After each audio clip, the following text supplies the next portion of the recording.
Hermana, muchas gracias por concedernos esta entrevista para Aleteia El Observador. Gracias a ustedes. Hermana, ¿cuál es su nombre y de dónde es usted? Me llamo María de Guadalupe. Soy argentina y pertenezco a la familia religiosa del Verbo Encarnado, que es una congregación fundada en Argentina, una congregación misionera. Bueno, yo estuve unos años en Belén, ahí estudié la lengua árabe junto a las otras hermanas. Después pasé a Egipto, ¿no? Allí estuve 12 años en Egipto.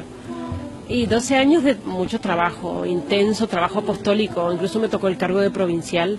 Estuve viajando mucho, ¿no? Y, en Túnez, en Jordania, bueno, Siria, Irak, el mismo Israel, Palestina, bueno, Egipto, ahí se desarrolló mucho la misión.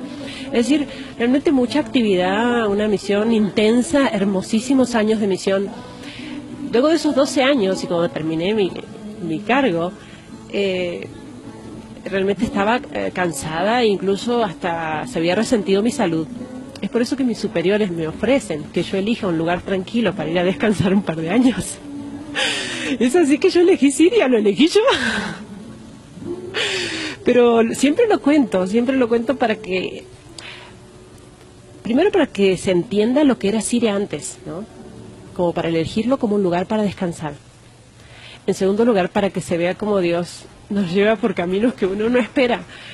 Y bueno, yo iba a Siria buscando descanso y fueron poquitos meses que más y se desató esta guerra y persecución terrible que dura hasta el día de hoy. Y he vivido estos años feliz. Ciertamente no encontré lo que iba a buscar, que era descanso. Pero Dios sabía que no era eso lo que yo necesitaba en esos años y que quería otra cosa, ¿no?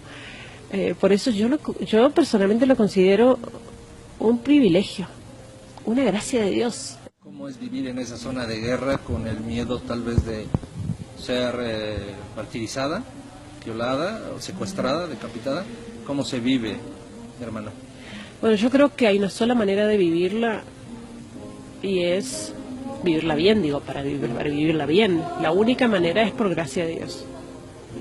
Yo no le encuentro otra explicación. O sea, humanamente hablando, eso es para enloquecer, es para enfermarse al menos. O sea, es para la situación que vivimos en Alepo, es de bombardeo permanente. Yo no recuerdo un solo día en 4 años, ni uno solo, en silencio. Bombardeos, ataques, tiroteos, cañonazos permanentes de día y de noche, riesgo en toda la ciudad. Balas que entran por la ventana todos los días, muertos entre los nuestros, heridos. ¿Puede dormir, hermano? Cuando esto empezó en el 2011, yo recuerdo que fue de un día para el otro, empezaron los tiros y los aviones y pasaban los tanques, ¿no? Nos agarró muy de sorpresa. Y las primeras 2 semanas hubo toque de queda, estuvimos encerrados, era muy difícil dormir. Había mucho miedo, no se sabía qué pasaba, qué iba a pasar, si el ejército iba a lograr no detener a los terroristas. Pero claro, las 2 semanas se hicieron meses y se hicieron años. Entonces, lamentablemente, porque no suena bien decirlo, pero uno se acostumbra y la gente se ha acostumbrado. Y bueno, es así que podemos dormir, uno no puede pasar 4 años sin dormir. Pero bueno, ya nos hemos acostumbrado y ya por la experiencia, digo, cómo uno se acostumbra a distinguir los ruidos, las armas, los distintos tipos de explosiones, ¿no? Porque aunque es permanente, uno más o menos ya calcula la distancia, ¿no? Dice, bueno, más o menos, no están por esta cuadra, están más allá, ¿no? Hay tipos de armas que, bueno, sí, son de mayor alcance, pues sobre todo cuando tienen esquirlas, ¿no? Entonces ese tipo de explosiones que ya las conocemos, bueno, sí, ahí aunque sea 2, 3 cuadras hay que esconderse detrás de algo sólido por el problema de las esquirlas, ¿no?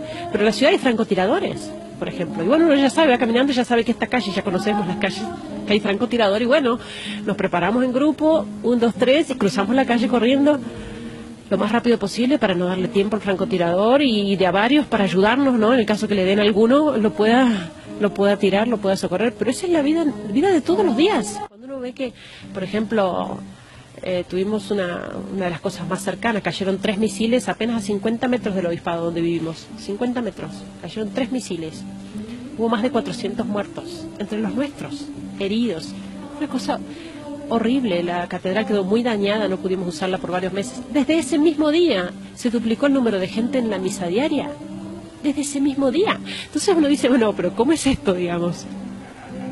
Y es que ellos sufren más, rezan más, los persiguen, son más fuertes. ¿La hermana Guadalupe alguna vez ha tenido por su mente o le ha cruzado por su mente el martirio? Bueno, sí, muchas veces. Sí, muchas veces. Yo creo que es parte de la opción, de la elección que hemos hecho de seguir este llamado de Dios a la vida misionera, ¿no? Cuando yo pregunté a mis padres, porque nuestros superiores apenas comenzó la guerra nos ofrecieron cambiar de misión si queríamos, que no estábamos obligados, como cambió tanto la situación. Queríamos quedarnos, realmente queríamos quedarnos, pero necesitábamos también el apoyo de nuestras familias. Cuando llamé a mis padres, les dije, bueno, ya sabían cómo estaba la situación, pero me quiero quedar, ¿ustedes qué dicen? Mis padres me dijeron, lo que pasa es que has estado con esta gente hasta ahora y los vas a abandonar cuando más te necesiten. Tenés que quedarte ahí, si no, no te podés llamar misionera, me dijo. Aun cuando eso signifique dar la vida. ¿Y por qué es así? Porque si vamos a ser misioneros, pero bueno, cuando ya empiece a doler un poco, o empiece a ajustar un poco, no, que ya cueste, no, hasta ahí nomás, ¿no? Y es por eso que, bueno, uno lo considera ciertamente como una posibilidad, que Dios nos dé la gracia de mantenernos firmes si llega ese momento. Hermana, ¿qué necesitan los cristianos en Siria? Bueno, los cristianos están pasando carencias de todo tipo, ¿no? La persecución es terrible y van dejando sus casas, abandonando sus pueblos, su propia tierra. Están pasando necesidades extremas. En Alepo mismo es tanta la cantidad de refugiados, de gente que ha ocupado las escuelas, las universidades, conventos, iglesias, mezquitas. La gente durmiendo en la calle, tenemos temperaturas bajo cero. Normalmente en invierno, en esas semanas de mucho frío, mueren niños de frío, solo por el frío. Y es por hablar de un ejemplo, ¿no? Pero no tenemos electricidad. La electricidad viene 2 horas por día cuando llega.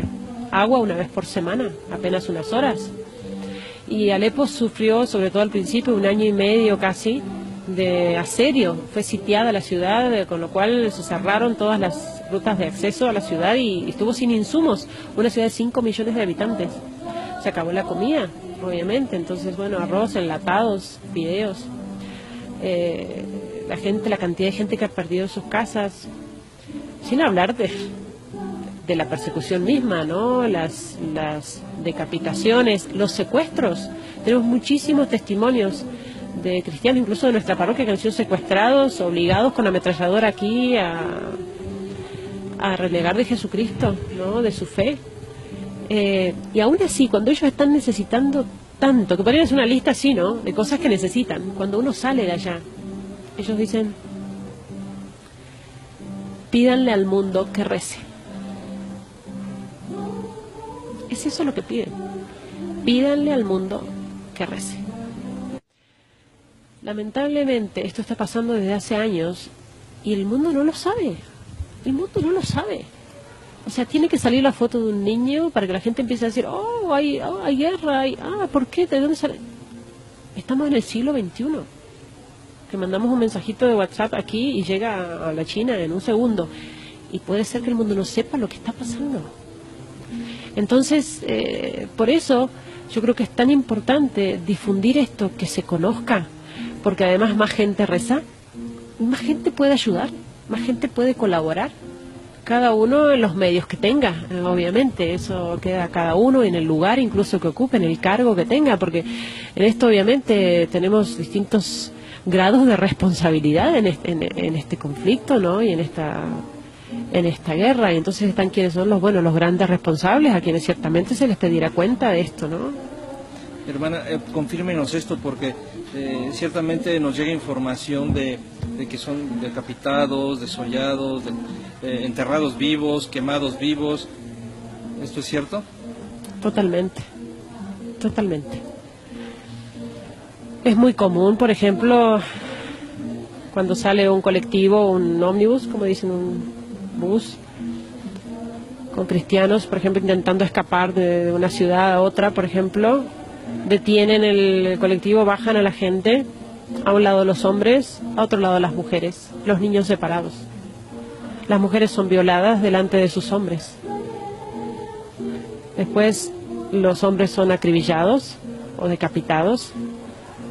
Las mujeres se las llevan como esclavas sexuales, ¿no? Es terrible lo que está pasando con las mujeres y con las niñas. Y los niños normalmente o son enterrados vivos o se los llevan para adiestramiento, para reclutamiento, ¿no? Pero está sucediendo esto en muchísimos pueblos de Siria y de Irak. Y desde hace tiempo, desde hace años, no de ahora, ¿no? Conocemos realmente, sabemos de muchos casos, ¿no? Y desde el principio, viste los descuartizados, ¿no? Puestos en bolsas de basura, en un contenedor de basura. No tocar es cristiano. Yo creo que los cristianos perseguidos nos interpelan, ¿no? Nos cuestionan a nosotros como cristianos occidentales, ¿no? Allá en Egipto, por ejemplo, se tatúan la cruz los cristianos para distinguirse y para mantenerse firmes al momento del martirio. Se tatúan la cruz en su carne.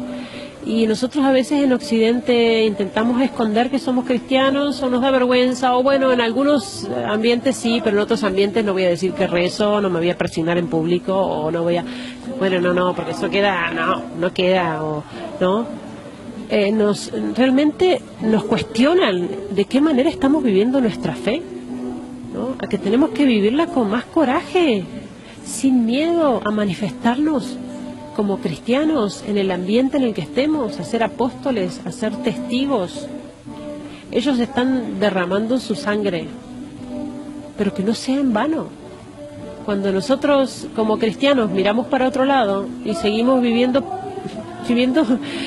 preocupados por las cosas materiales y qué como hoy y qué me voy a poner y en qué coche voy a andar, cuando en realidad lo importante no está ahí, ¿no? Estos cristianos nos señalan, yo creo, nos señalan el cielo, nos señalan el cielo. Ojo, que están muy, ¿no?, mirando para abajo, es allá.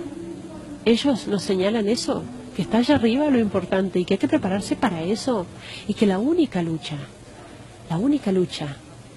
es contra el pecado, y el único miedo que tenemos que tener es perder la gracia de Dios por el pecado, que es una cosa que a veces olvidamos. Tememos tantas cosas y nos preocupamos por tantas cosas que en definitiva no son importantes, ¿no?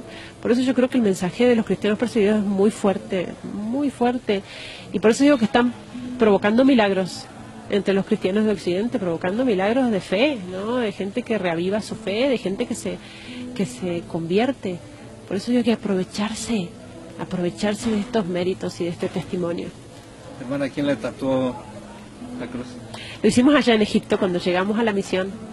Llegamos en el año 99 y ahí nomás allá al 2000 nos tatuamos la cruz como lo hacen ellos. Es una cuestión ritual, tradicional, ¿no? Ya los niños pequeños los llevan a los monasterios y son los monjes los que tatúan la cruz, ¿no? ¿Son bautizados y después tatuados? Sí, y tatuados, sí.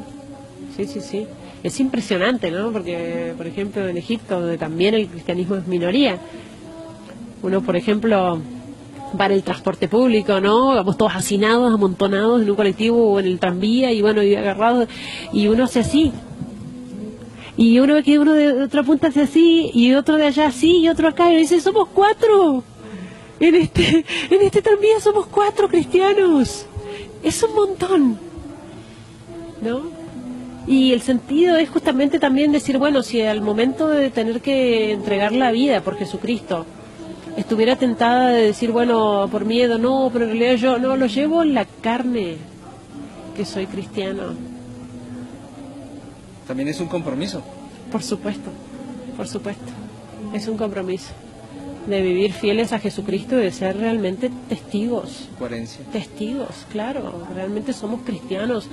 Por eso no podemos llamarnos cristianos si no estamos dispuestos a vivir así. Y ojo que no es que en Occidente se viva, bueno, México sufrió una gran persecución, ¿no? Y es debido a esa gran persecución que sufrió y a los mártires que tiene, que hoy tienen un país católico como es México, ¿no? Pero realmente esto nos tiene que ayudar a despertar en nuestra fe. Nosotros en nuestros países occidentales no es que tenemos persecución cruenta, que nos van a... Pero hay persecución también, hay discriminación, aislamiento, ¿no? Si uno quiere vivir de acuerdo a su fe, de acuerdo a su moral. ¿Cuántos jóvenes sufren por vivir de acuerdo a la moral cristiana, la moral católica? Eso es persecución, ¿no? La presión que sufren del ambiente, ¿no? Y bueno, eso, llevar esa persecución adelante con más coraje, ¿no? Para ser verdaderos hermanos de estos mártires. Hermana, ha estado pensando cómo concluir, cómo cerrar. ¿Qué le parece si hacemos una oración como la hacen ustedes allá, para unirnos, para todos aquellos que vean este mensaje, esta entrevista? Sí, cómo no. Seamos uno. Puedo hacerlo en forma de canto, porque allá, bueno, dice San Agustín, cantar es rezar 2 veces, ¿no? Allá lo tienen muy asumido, ellos cuando cantan, rezan, realmente, ¿no? Es impresionante verlos rezar y verlos cantar. Y hay una oración que es, bajo tu amparo nos acogemos, Santa Madre de Dios, no desoigas las súplicas que te dirigimos en nuestras necesidades, antes bien líbranos de todo peligro, oh Virgen gloriosa y bendita. Una de las oraciones más queridas por ellos y uno de los cantos más tradicionales en árabe. في ظل حمايتك نلتجئ يا مريم لا ترد طلبتنا عندما ندعوك يا فخر البرايا يا خير الورى يا بحر العطايا في الدنيا جرى في ظل حمايتك نلتجئ